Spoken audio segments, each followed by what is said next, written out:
swing game bi against South Africa nga wax si lañ jëkkoon a invite Steve keroog match bi dafa jeex after doon jooy Alaaji Sarr ni ay xale moom moo leen ko bi kay bul wari bi nekkul bu Paul bi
face a tax lu ay rew la kon def ko misa sax la li ngay fay def assuré GRA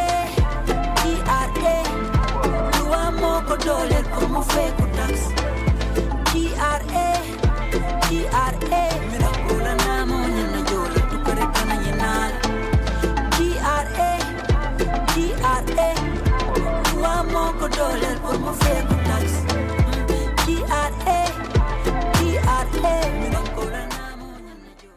GRA loi moko dolel pour mu feku tax. Good afternoon from wherever you might be watching us from. Not forgetting our online viewers, of course. You're welcome once again to another edition of the GRA Hour here on QTV, and I am your host this afternoon, Ansmane Sonyasi, and with me in the studio this afternoon is Sang Mendy, who is a senior customs officer at the Amdalai border, and Ibrahima S. Sane, taxpayer education officer, sitting to my immediate left, and with the usual suspects, Babukar Njai and Dabel Kande, senior customs officer, senior taxpayer education officer and the tax officer, respectively. Lady and gentlemen, welcome to the program. Thank you for having us. Thank you. Great. You're most welcome. So, as usual, every Saturday at this time, we would bring you various topics on various tax issues. And, of course, as usual, Babukar Njai and Dabel and Henry would always be here to, share with you in detail all that you need to know regarding the various topics that we discuss here. But also, occasionally we would have other officers of the GRA from various departments to also come on the platform to clarify some of these things. However, I would allow our brother Babukar to take us through today's topic, introduce the topic, and then we would have Sang, who would take the lead on this very important topic. Yes. Thank you very much, Ansumana. Ñu ngi nuyu ku nekk rek as usual comme ni nga ko waxee fu ku nekk mun di seetaane ñu ngi laa nuyu bu baax ñun waa GRA nag ñoo fi del si waat comme ni ñu ko dee defee every samedi pour ñëw fii nii discours ak yéen si wàllum ni ñoo opératé tax laws yi ak custom procedures basically loolu lañ noonu lañ dee opératé so loolu moo ñu fi dee indi every week tey nag comme ni nga ko waxee doxin bi dafa wécceeku soo gisee borom uniforme bi mu teew rek da nga war a xam ne li ñoo discuss is custom related soo bàyyee xel yeneen programme si passé Tidiane musoon naa teew ñu fekk ñu ngi doon discuss li ñoo ooyee AEO bi ñoo discuss the guidelines for import and export tamit Tidiane teewoon na because is customs related so soo gisee sang mu teew nag tey li ñoo discuss vehicle smuggling mooy ñi dee indi moto si réew mi ba pare di ko jaarale si yooni gannaaw bi instead of ñu jaar si booda bi ñu war a jaar pour fay li ñu war a fay jeex na tak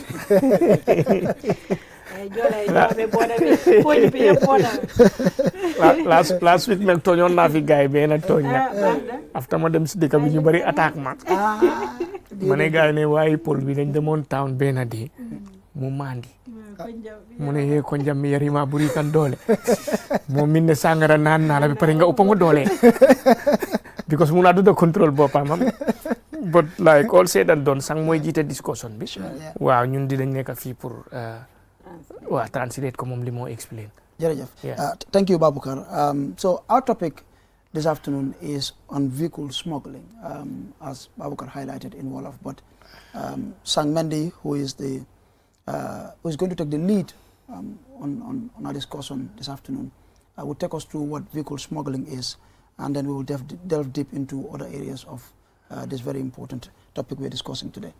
Sam. Thank you so much, Eso. Good afternoon to the viewers. I am Sang Mendy, like Eso rightly stated. I'm happy to join the team. I think today is the first time joining you guys on QTV. Yeah. It's my honor to be here. So the topic of discussion this afternoon will be centered on vehicle smuggling. Vehicle smuggling, in summary, is an illegal removal of vehicles out of any customs jurisdiction.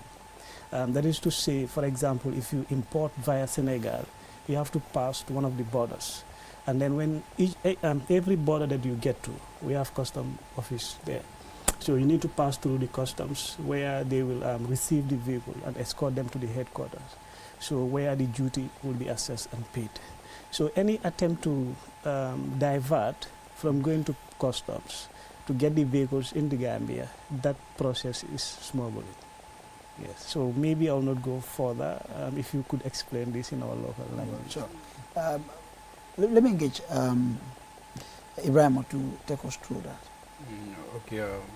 Barkaba ke eso badin jibe la telben jibe kan QTV o ya fo nyam tel mortan ko jiare alla jiare programme o ka mo tax pay education so bi ko eso ya fo nyam be kacala mun wal kala vehicle smuggling de so ni ko vehicle smuggling wala ko moto kulloto dundi wala ka sunyato nan gambe banko kan ka tambi ani boda la bayta sona ka tambi ni silo da sulata da min ko example ne afunya mistang afunya ni moto bondi nang Senegal ya nat nang ila fanat nang gambe banko kan foy tambi ni custom la bundal adon custom la bundal be min dol wala na bodal do so wala frontier do so bi topico moldi so vehicle smuggling fem yana ko moto ye moto nat nang gambe banko kan wala ya kuluto dundi wala ya sonya to dundi adon amanta ni douane la silola ko sartola wala vehicle smuggling di bi mbol ko kacala so pour ka sudande ten wala ko en kacade baraka eso baraka Ibrahima jarama ansumana kala ɗo musidɗo wawi wonde nde fadde ɗo min calminima kala ndaaro QTV ko minen noon jiyarenaɓe gartani on ɗo hannde kala o waktu fi yewtande on kulle namo hannde noon miɗen gardi ɗo he sang ko kañ yewtere nde koye junngo mum woni kañ noon ɗini iwi jiyaari he sengo duwañiɓe he han noon yewtere nde fof ɗo watte ɗo ko ɗum woni vehicle smuggling a nani ɗum han ko ɗum woni yimɓe ɓe gandanta ɓe gaddat otoji ɗi walla moto mo gandanta ɗini foti rewde foti nattude nder saare he si jomum ari ha ɗo booda ɗo han waɗa feere ha ɓaga labbi ɗi gandanta wona ɗin labbi duwañi ɓe ballini ɗum woni approved roads ji ɗi jomum waɗa feere ha ɓaga labbi ɗi gandanta ko ɗin woni labbi ɓawoɗi ɗi wiyete backway ha nattina moto o e nder saare he ta duwañi ɓe tinani ɓayde jomum si ardi ɗo foti ardude han koma tan yoɓa o juuti ko ɗum noon jomum docta ha ɗini ɗaɓɓa labbi ɗi gandanta wona ɗin laamu ngu walla duwañi ɗi ballini nande noon yeeso seeɗa yewtere nde ɓuurat yajde eɓe gartirat e sang tan Baboucarr kala ara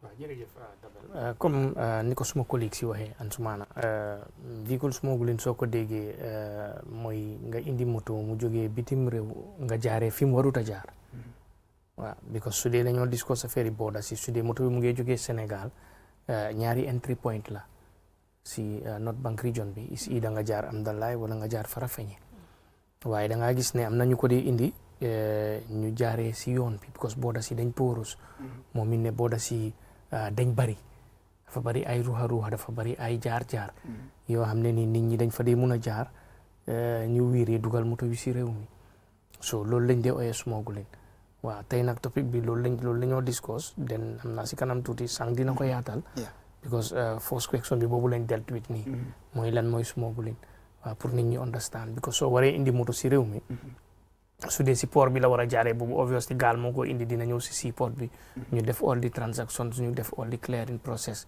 you remember fii nii last topic bi waxoon nañ ne su dee ba anything lu jaar si seaport bi dinañ laajte li ñoo ooyee bill of lading dinañ laajte parking list dinañ laajte invoice dinañ laajte manifest loolu yëpp dina jaar su dee si port bi la moo jaaree is too formal waaye informal side bi mooy nekk si border bi suy ñëwee through di Farafenni oo di Amdalaay post waaye su dee da nga dive loolu nga jël yoon yi gannaaw bi with the help of some of the smugglers yi nekk foofu noonu moom it ne smuggling nga def waaw dañ dee ñëwee noonu the same thing sooma tam the same thing xam nga so waaye dañ dee mun a teg système boo xam ne dañ leen dee mun a téye am so suñ duggee si biir waxtaan bi loolu yëpp dina ñëw jërëjëf Baboucarr Sang, now that we understand what smuggling is, vehicle smuggling is, clearly it's an illegal act. One would wonder if, in the event one is caught, what are the punishments? Maybe before we go into that question, perhaps it's also important for us to state why people indulge into this practice in the first place. There are various reasons as to why people smuggle vehicles. But key among those reasons is, they want to evade paying customs duty. All right. To others, they think, not even think, they consider paying customs duty to be too high. So as a result, they will smuggle their vehicles and even sell them and use the back way to get documents. Which is actually a very bad thing. So this is why people smuggle vehicles. So to answer your question, we should understand that GRA, like any institution, is guided by an act of parliament. And given that anything that infringe or violate customs laws is an offense, smuggling also is an offense. So this is why people have to be accountable, have to take responsibility for their action or inaction. So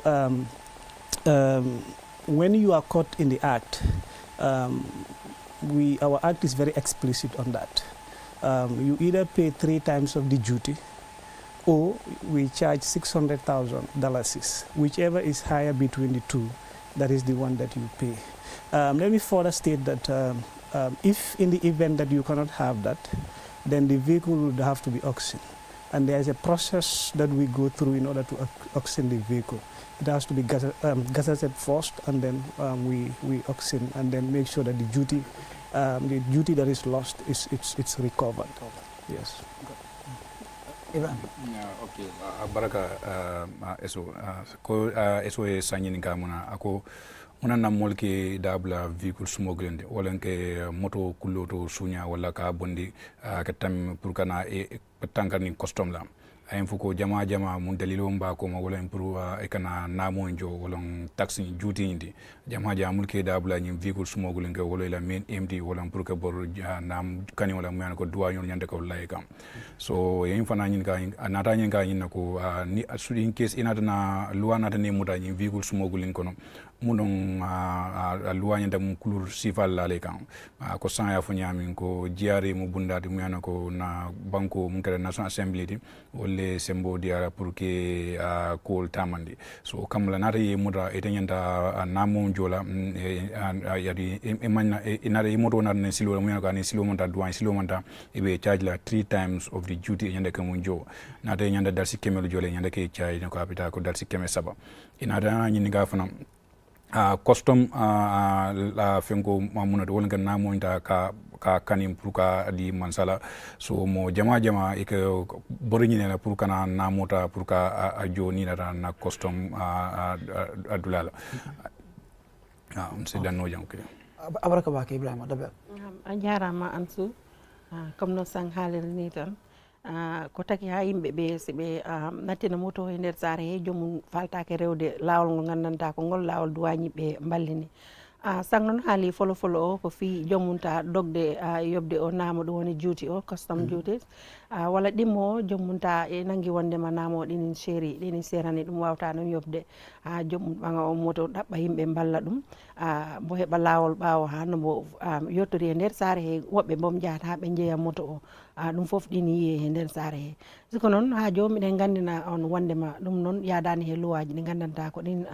yimɓeɓe liggorto ni nder jiyare yadani he luwaji Gambia ɗi kala kala mbaɗɗo ɗum han kala sa nanggama han on suman nambo poɗɗa yobde o a yomnite ɗum ha laabi tati walla nden joɓa 600,000 ɗum woni guluje temeɗɗe jeegom on suman noon ɓe darat guluje temeɗɗe jeegom ɗe he laabi tati ko poɗɗa yobde ko kala ko ɓuuri hewde tan ko ɗum ɓangte nani min darto ɗo tawn Baboucar kala ara jërëjëf Ansoumana because xam nga suñ déggee smuggling foog ñu laajte lan moo tax ñu ko dee def loolu is mooy li dee njëkkaa ñëw si xalaati nit ki si reason yi tax yëpp ñu liñ xalaat yëpp bi si gën a fees mooy bugg ñoo fay lii juuti bi waaw because juuti bi soo dugalee moto bi si réew mi da nga ko war a fay waaw te juuti boobu noonu nag compared to yeneen dëkk yi fii dafa cheap su dee follow nga previous programme si discussion nañ loolu fii nii li ñoo charge Gambia ak li ñoo charge Sénégal wala yeneen réew yi so moo tax ñu bari si ñoom loolu mooy seen intention pour buñ fay juuti bi ñu jël moto bi si yooni gannaaw bi dugal ko si réew mi waaye anything loo xam ne yaa ngi koo def te jaarut ak loi bi su la jàppee tam moom tam am na lum tëral bi si njëkka mooy su dee téye nañ la si acte boobu noonu loi bi jox nañu doole li nga waroon a fay si juuti bi di nga fay lu mut loolu ñetti yoon comme for exemple su doon juuti bi 100,000 la di nga fay 300,000 wala am loi bi joxe na doole tam pour ñu charge la 600,000 den da ngaa gis ne ñaar yooyu bi si ëppa boobu la ñoo jël te beneen partie loi bi tam joxe na ne ñu confisquer moto bi mooy ñu siis moto bi loi bi joxe na doole boobu noonu den su boobaa suñ ko siisee suñ ko jaayee balaa ñooy oxyde moto bi dafa am lu ñoo ooyee gazette dinañ defar loi boo xam ne mooy wanee ne moto yi nii yëpp dañ leen war a jaay den suñ ko jaayee luy juuti bi foofu noonu jiyaare dina fa génnee loolu den yow ñu delloo la sa balance bi soo bàyyee xel moto yi nekk Denton Bridge lu bari si moto yooyu noonu mooy moto yi dee ñëwee si yoon boobu te dañ leen dee apprehend ñu paak leen foofu 6 months la loi bi joxe ne duration boobu loolu dafa war a def mooy juróom benni weer su fa spene loolu mënuloo koo fay den dinañ ko gazette mu nekk loi den ñu oxine ko moo da nga dee toog nga dégg ñu ne jiyaare dañoo oxine su ñoo oxine mostly du nekk moto rek loo xelaat si bagage yoo xam ne nit ñi dañ ko dee mun a indi fii te ñu dem at some point duñ dee mun a fay juuti bi loolu yëpp dinañ ko gazette ñu oxine ko demee dooree ko si sofas televisions refrigerators ak all these things yoo xam ne daf dee jógee outside di ñëw Gambia Ansoumana Jerejef Baboucar, sang earlier you did mention that if one is caught smuggling, you would be required to pay duty. But one would also wonder why would you pay a fine or penalty after paying for the duty? Yeah, thank you. So that is a very good question. Duty, it is, important for us to bring some clarity here that duty is statutory. That is to say, when you import, you must pay duty. There is no negotiation about it, except if you have duty exemption, which is another topic of discussion. There's a different whole process. But when you import, you have to pay duty. So when you are caught in the Smuggling Act, you have to first pay the duty and then the penalty. Now, the reason for paying that penalty is to deter you, from committing the same offense again. And then it also serves as a deterrent for the potential offenders. All right. So we should also state that we have to look at the time value of money. You know, let's say, for example, you know, these duties should have been paid 2-3 months back. You will agree with me that what that amount of money would fetch you then and today would not be the same. That's what economics would say. What the basket of goods and services that the Dalasi will fetch you now would not give you the same basket of goods and services in 3 months later. So, and it is from that money that, you know, I mean, civil servants are paid. So that is why we have to put penalty. Okay, abaraka sang. Ko ya fanya min kala kilo bunde komare ko moto ni andu nan banko kan ya smuggle adun luwana ta ne muta. So ina ne charge e manna ma jono e nyanda ela moto sam pour ka oxyne ko naldara dentim bridge wolon na garage bambe jani ke dum banjun salol kanje dentim be moto lumbi je o moto mulo to mo jama ye smuggle ke dun nan banko kan ni bije fay kar worosi aje ko ite munta moto de manna jono isata ya oxyne ba gazette la ya ka banko lwa bukoto so isnata ya wafi so ni ya wafi moto ni ite mu moto na de isila kodo dila inanda na mo jole se na mo bondije so ya ringa sanga ya ite fananko tonya na mo nyanda ka jola war na mo na yake nyanda ka na mo wala nyanda ka juti jo ni mu da moto smuggle na banko ka munane ke fine pour que ya tunakom ya namo jo biko namo ni man sakunda ka dokula jo la man sakunda ka balwala ani sama sini mo fanan ke mo vonan tankandi mulian ko level ke mira pour ka kusi fake pour que moto smuggle nam banko kan sate namo jola so ay fanan fako namo fan ni wa jola fanal labi ka to ni ajibe e kodo bi ani karsaba nyaata tara nyami value ate kala kilindi nada saying moto ni wili keme saba a somodi karfula karsaba nya na rebe la moto oxina na moni abe tambila wili keme saba la kar wili keme saba simundi la biten karnan karlul nyato wili keme saba te odile so nyin kam momu yana ko be moto dun la banko kam ka fo kay manya ka natne silo mu yana ko amanda luwala ka wala smuggling di natne silo mu yana ko long masakunda ani luwa sonda wala isaye te impromol sotola so abaraka bake Ibrahima Dabel a jarama e so comme no sanghal ni tan kala moto mo ngandanta nangama he o smuggling ɗum woni bagwe o ko heewi noon he motoji he ko ndenten bridge napte goɗɗi saɗa yawtaɗa yaha Banjul walla iwa to nan a yiyan motoji ɗi toon keewi teb jomum noon on somon okkete lebbi 6 pour yoɓa naam mo ngandanta ko ɗum foti yobde ɗum woni duty o e dow ɗum noon sa laari jomum ɗo fonno ɗum yobde ɗo nden fadde ta ɗum ɓurtiti walla yawtino happu mo ngandanta ko ɗum okkano on suman noon sa yoɓi juuti on kala penalty o ta ɗinin fadama ɓayri no sang haalni tan kala ko coɗɗa han ɗo he lebbi 3 to yesso walla lebbi 6 a wawata ɗum heɓande ko coddunoɗa han ko wawata wonde gotum ta ɗum ɓeydima ɓayri koye on jamanu gonɗen e dow ɗum noon on suman moto o ko jiyaare ɓangta ɗum waɗe gazette si paari han on suman waɗe oxyne anani oxyne ko ɗum woni yimɓe nodde gaare kala mo wawi sodde soda on suman noon duwañ ɓe guitta hen ko gandanta ko ɗum woni naamo o he juuti o penalty o on kala ara ko keddoriɗa ko noon a okkitte ɗum an jooma moto o e dow ɗum noon meɗen ñaagui on kala mo gandanta ne heeɓi toon moto yawat feere gara joɓana ɗum walla ta rewani boom he laabi ɓawa he ndeɓa lawol gandanta ko ngol jaɓana joɓa ko jobta ko par ce que ɗum fof ko caɗele ɗe gandanta aroyat to yesso e dow ɗum noon ɗum ko kaale mo gandanta ko saare nde fof sohli ɗum ɓayri ko o kaale minen fof min jomnirto kala liggotoɗo mo gandanta liggo laamu an andi ko ticca gonɗa kono docteur ka nonce enen boom jiyaari kala mo jiiɗa mo gandanta ko liggoto laamu ala private secteur ko he o kaale mburirtani nden mbat feere naamu o ne yooɓe he waktu muɗum par ce que tamiɗen haajori ɗum Babagal a jarama Dabel comme Ansoumana léegi suñ déggee ne soo indee moto di nga fay juuti ba pare di nga am penalty boo see teg xëy na ku ne keneen kuy déglu dina jaaxle lan moo tax mu war a fay ñaari xaaj yooyu noonu yëpp waaw because juuti bi loolu warugal la loolu moom mu ngi fa waaye nag su ma wul nga moto bi o su ma wulula moto bi juuti bi mu ngi fa da nga koo fay loolu warugal la léegi penalty bi mooy daan bi la luwaa bi di daan because of li nga yaaxa luwaa bi waaw so penalty boobu noonu di nga ko fay ba pare di nga fay li nga xam ne mooy juuti bi jubluwaay bi moo nekk pour mu tere ñeneen itam buñ ko def because soo déggee ne kii sumagul na moto ñëw na fay na juuti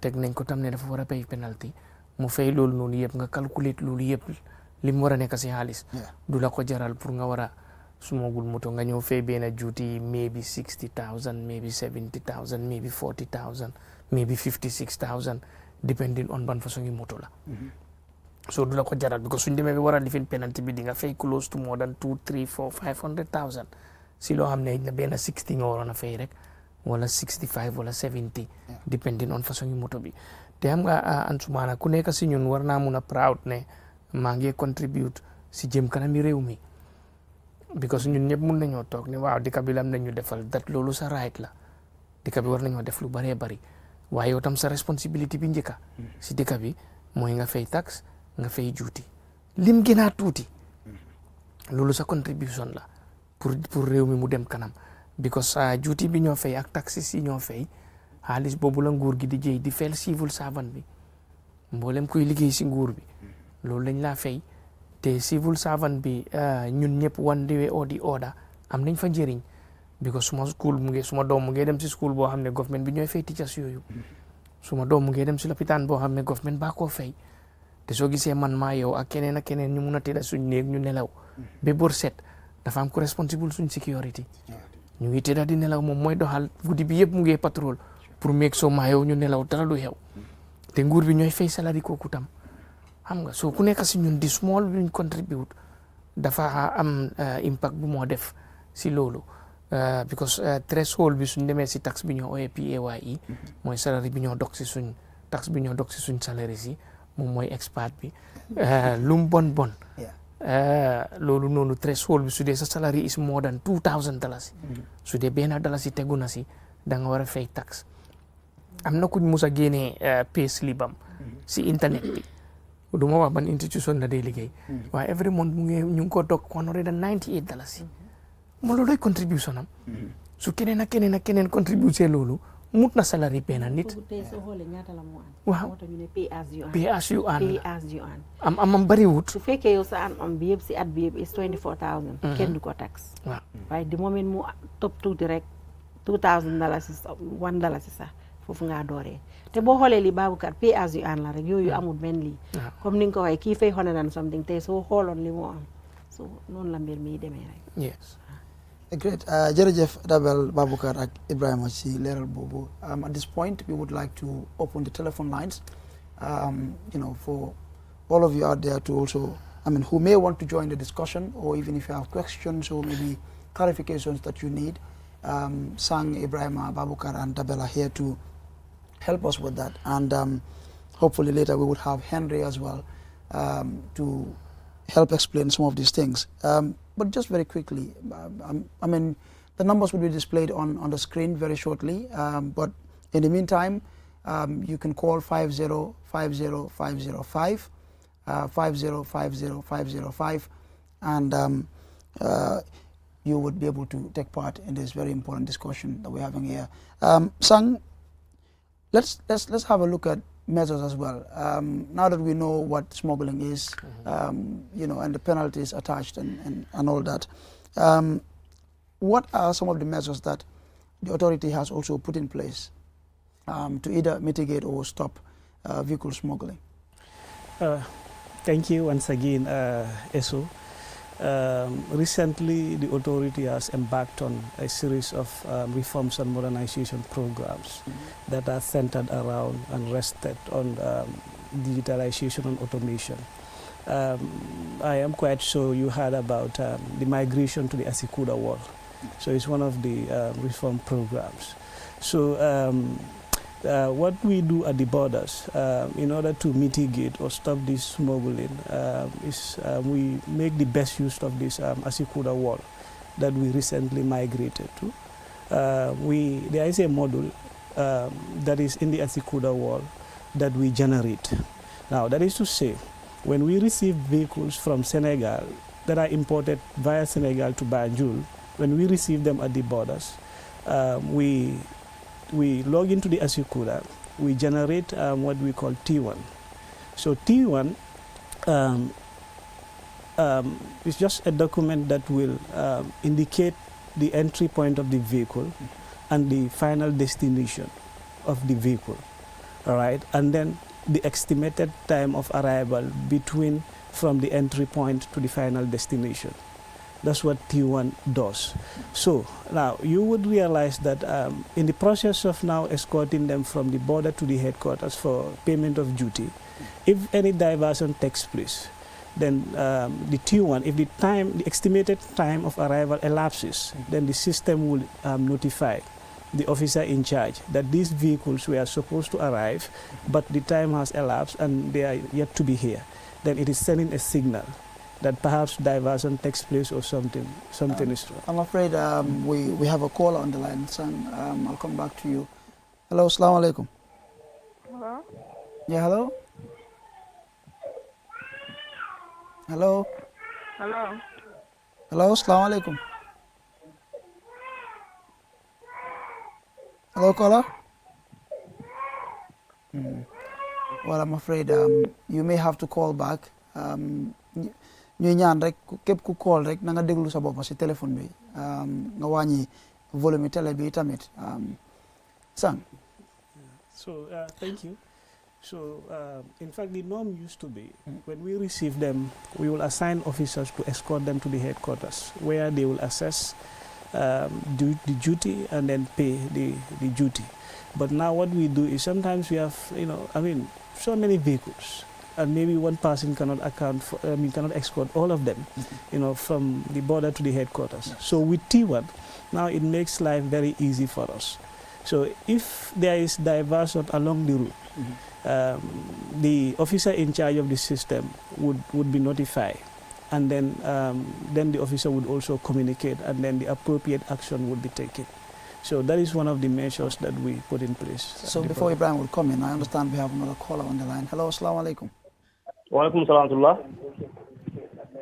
Yeah, Hello? Hello. Hello, Benani, kota dogo bedi. Alhamdulillah, do ko bijan. Ito dum anabe ko ndolo mutole.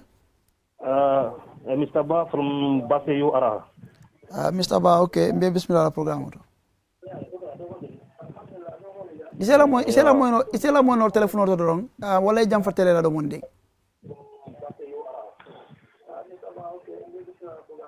Okay, ngo. Aha. Okay, ngo. Mbe mo kan ha. Ngo mo mi ala ngo amazungo sa Senegal ngo. Mbe mo kan ne Mr. Ba.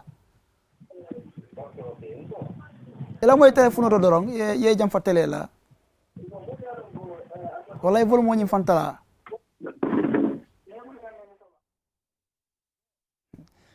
Yaram fulul mom ko ni.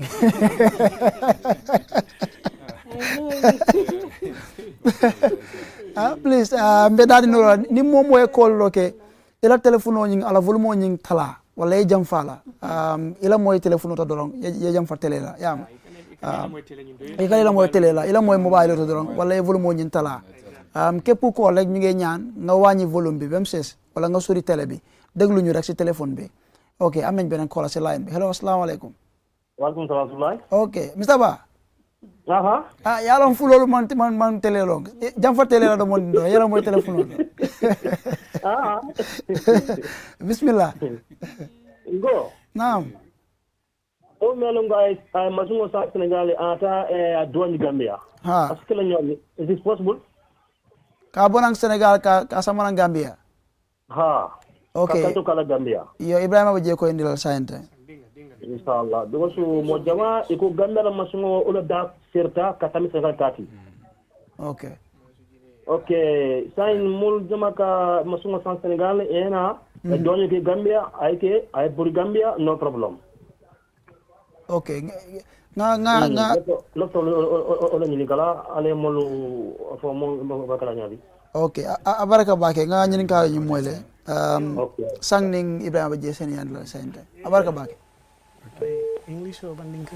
No, so they could flip below Mandinka. The whole of Well, you can do any language and then Babukar and Ibrahim would help. Or in English and then Ibrahim and Babukar would. Okay, if I got this question right, he's saying whether it is possible to buy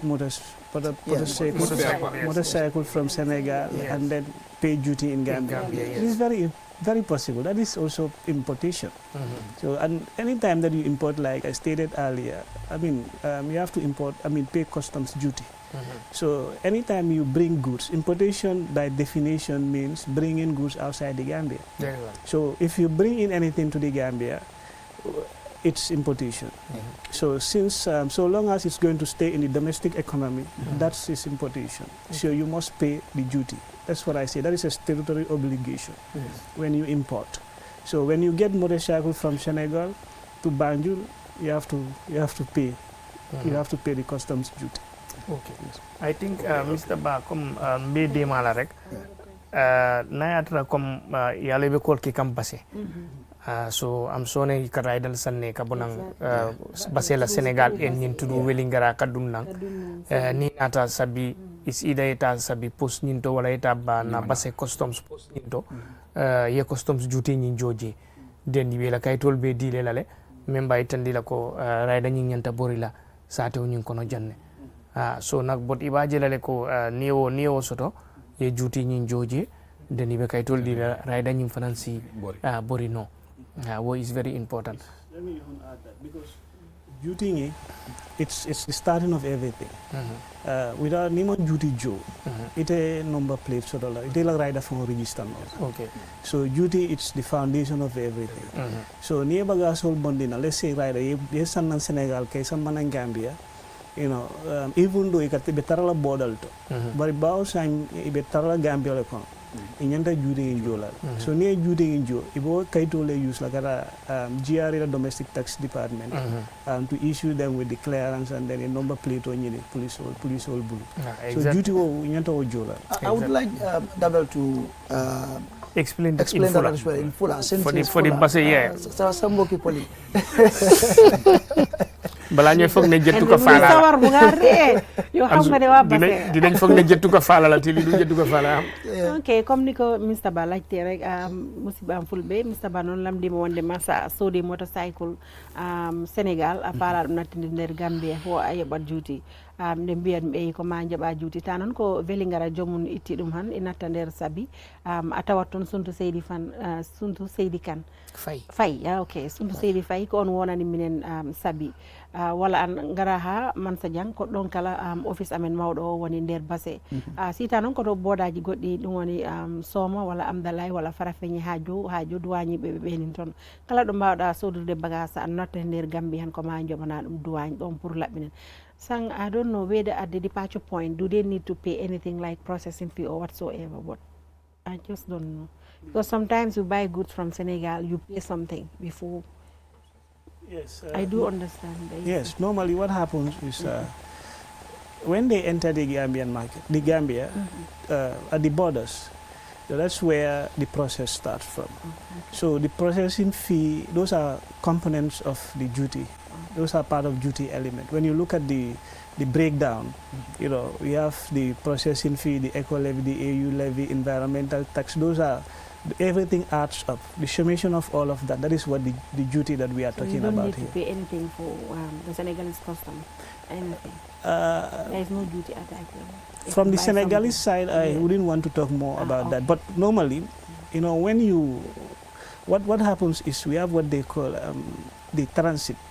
What the standard procedure is, the Senegalese part there should just facilitate that these goods are not meant for their economy, it's meant for the Gambian economy. So they have to facilitate that we receive that. So any good on transit, according to international standard, you don't have to pay duties also.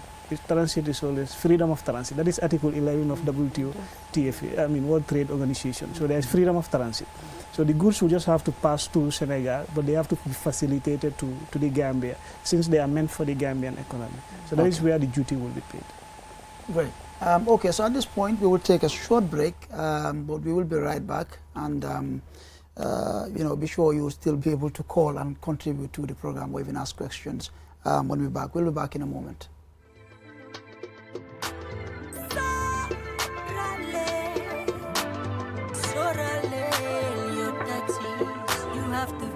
It's Gra Life music. Gra,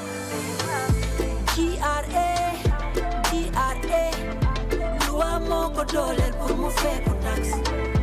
Gra, ñu dam pula namo ñana jola tu kare kana ñanara. Gra, mo fake tax. GRA, Minangola Namo, Nanajola, Tukarekana Yanal. Every domire gune walai warnanga. La chesa bopala na mawachi walu ligeiremi. Yakuna de ligei korgor luarnala. Kahamne face attacks monja kachi walu defaremi. Kudu dem chikana without paying taxes. Uremi jem chikana warna kunenga face tax. Bulko jema fate face tax luwa ideula. Kondef komisa sakla linga ife de pasre. GRA, luwa moko dollar por mo fake tax. GRA, mirakula namo nyana jola tukarekana yenal. GRA, $1 por mo fake tax. GRA, Minangola Namo, Nanajola, Tukarekana Yanal. Welcome back. Be reminded you're watching the GRA Hour here on QTV. I am Ansumane Sonyasi, and this afternoon I am here with Sang Mendy, Henry Gomez, Babukar Njai, and Henry Mendy, rather. Anyway, and Double Kande, and earlier we had Ibrahima Essane as well on the program. Henry, you were following the discussion. Thank you for having me. I enjoyed the Jola and Fula. She started it, yeah. Very nice, yes. Thank you. I just wanted to chip in small. There are a lot of reforms that are Sang mentioned the Asikuda wall. Something else is coming in. It's called a single window. And next month they will start tracking those vehicles now, electronically. Now there will be nothing like to go further, fuller to fuller. I know you know me. That will eliminate the human element. Okay. We used to have escort. Henry, I'm being informed we have a caller on the line. Hello, assalamu alaikum. Hello, Hello. Mr. Nyasi. Yes. Yeah, Marek Sante Yala. Goro poli de mom moy nonu. Okay. Legi li ma doon laajte. Hello? Waaw ñu ngi laa dégg. Yaa may dégg. Ñu ngi laa dégg waaw. Mais li ma lay laajte. Léegi nit su jëlee machine Sénégal lay Caterpillar. Waaw. Nga bëgg dugal Gambia wante jënduloo ko dafa war a ñëw liggéey fii for 6 months pour nga liggéey nga employé ne Gambia si. So loolu nag custom lan moo nekk diggante enterprise custom bi. Xam ni soo xaayee Caterpillar Sénégal indi ko fii. waaw mu liggéey Sénégal maa ngi def maa ngi liggéeyoo am naa contact am na doole. Boo kenn am na grade am na bulldozer am na pampaso. Léegi ma war a ko jëlee foofu pour indi ko fii. Wante jënd ma ko dafa war a ñëw pour liggéey 6 mois rek mu dellu. Léegi custom lan moo nekk war sama diggante ak moom. Ok. Jërëjëf ci laajte bi fona laajte bi am na solo sang mu ngi fi gars yi dinañ la tontu inshallah jërëjëf sang. Very important question. We encountered that. Normally, that is what we call temporal importation. Since, like the word temporal implies, it is not going to stay here forever. So normally you don't pay duty, right? But there are conditions that we have to meet, right? So that supervision should be there. We should be monitoring. We will allow you to bring that, right, with the temporal importation procedure. But immediately after the duration period, you have to take back the machine to Senegal. But while also that the Caterpillar is in the country, time to time we will be monitoring what you are doing, whether it's actually even being used for the purpose for which it was imported for. Right? So all those things we make sure that they take place. I like that he's asked this question. Clearly, he wants to make sure, the right thing is done. But Henry, if you could. Yeah, from the domestic Yeah. taxes department side, the caterpillar is here to work and will earn. The owner will earn. And if the money, like Double said, if it is 2,000 and above, you are going to, the domestic taxes side must be paid. Yes, this is temporal duty, importation, no duty to be paid. But then if the party said for 6 months, the caterpillar is going to be here, either in road construction or in construction of something else. Yeah. And if that the owner is going to make money, or the one who brought the caterpillar is going to pay the owner, I think withholding should also apply, because the caterpillar's the owner is going to make money. And so the one who hired the caterpillar, before paying everything, should also withhold and pay to the Gambia government. Because you cannot just come and work and get out like that. Unless they have a special arrangement, if it is road construction and the company has special arrangement, and that they're supposed to waive their taxes and so on, and that will apply. If not, they need to pay domestic taxes for that thing. Let me also add that in other countries, what they will do for temporal admission or temporal importation is there should also be, sometimes they will require you to, that legal obligation should be there. That is, in the event that maybe you have to, there should be a collateral also. Yeah.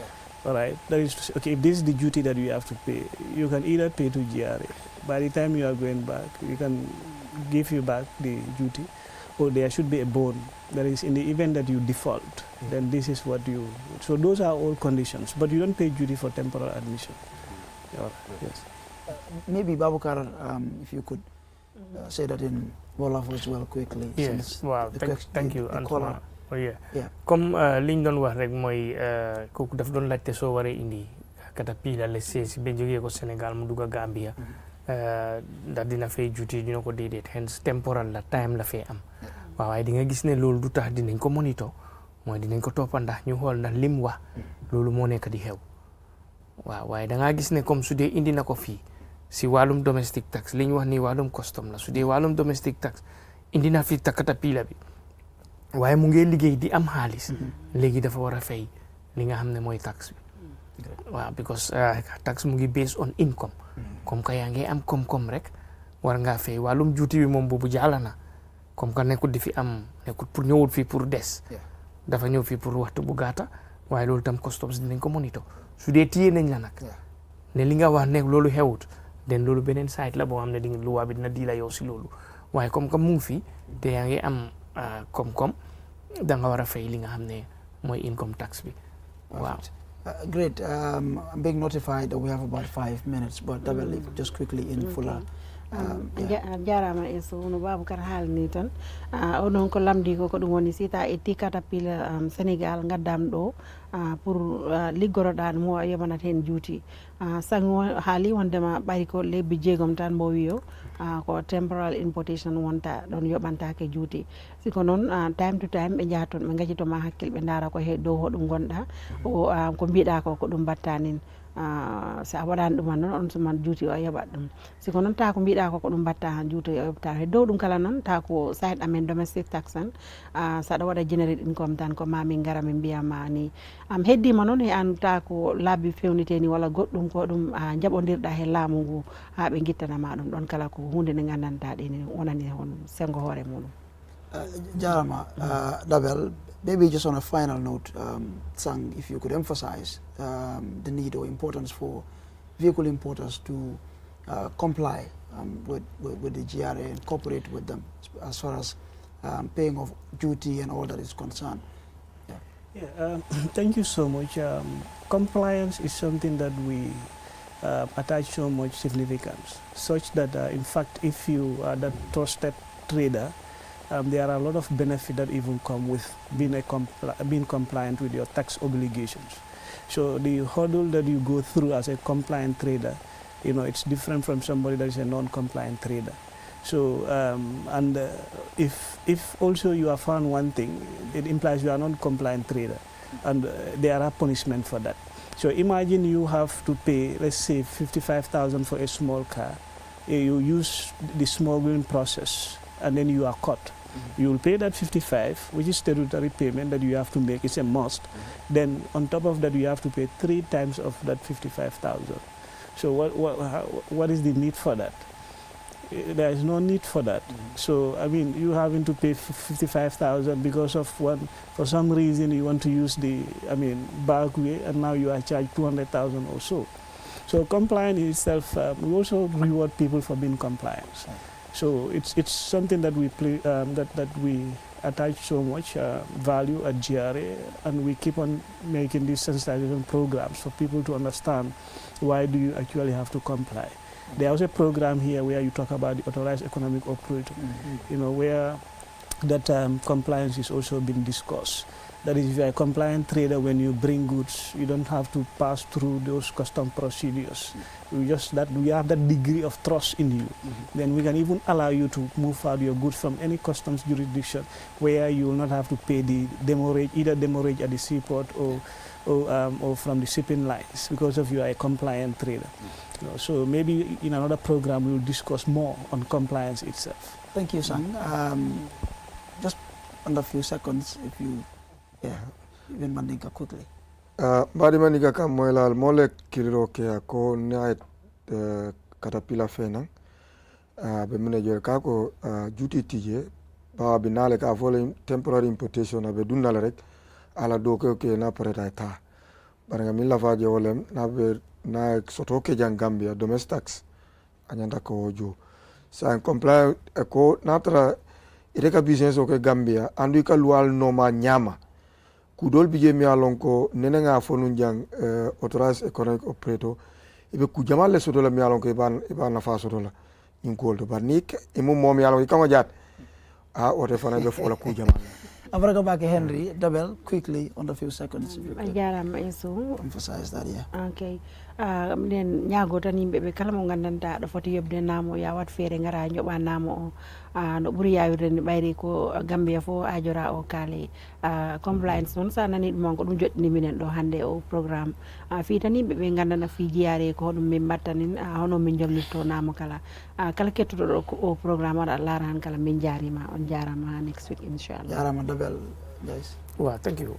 Fogna comme niko gay waxe rek pour nit ñi ñu respect li nga xamne moy compliance level bi because fay namo bi fay duty bi suñu responsibility la ñun ñep comme ni ma ko waxe ci dorin bi lolu moy sa contribution ci jëm kanam réew mi so baye xel dañ dé organize li nga xamne moy taxpayers award ceremony so the most compliant taxpayers ci dëkk bi ñu dañ dé award te president bi daf dé tew so lolu programme bu mak la ci calendar GRA bi every year la day have and this year mu ngi on sometime around March 4th, very good.